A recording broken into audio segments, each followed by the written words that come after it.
And now the BBC flunks journalism 101 when it comes to Israel.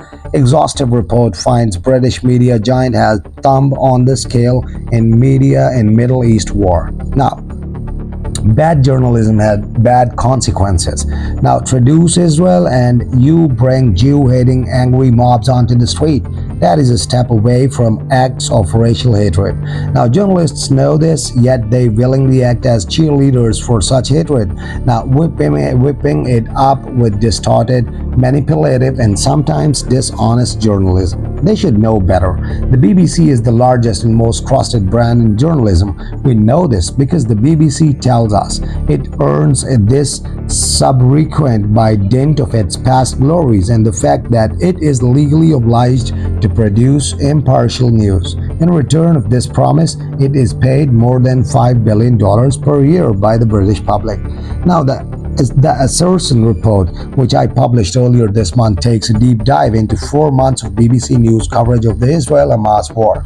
We look at some 9 million words of output using a traditional litigation-style analysis. In parallel, a team of data scientists operating as the research for impartial media conducted a series of experiments using cutting-edge AI techniques, working independently yet collaboratively. These two disciplines found strikingly similar results, exposing the myth of BBC impartiality.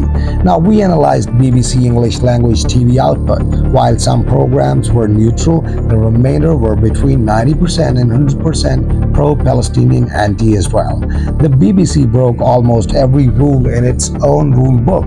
The editorial guidelines. They use BBC as a platform for Hamas sympathizers and Hamas members. They report death figures they know to be wrong without adequately conveying their unreliability to audiences. They air reports from Gaza without mentioning that Hamas controls journalistic output. They own journalists express personal opinions. Each of these is a separate breach of the BBC's own guidelines on impartiality.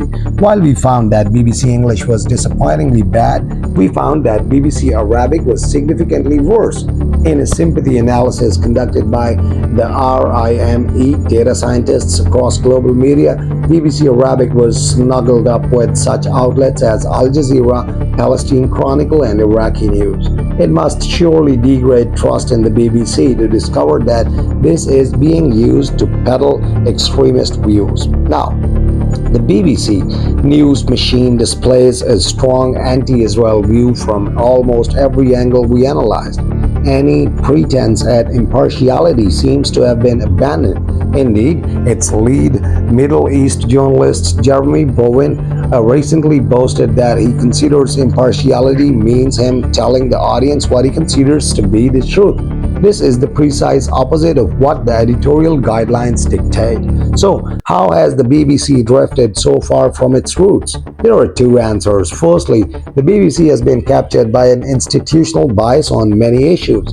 Journalists who insist on expressing their own opinions should be shifted to somewhere less harmful. Gardner's question time comes to mind, or they should be removed altogether. This seems rarely, if ever, to happen.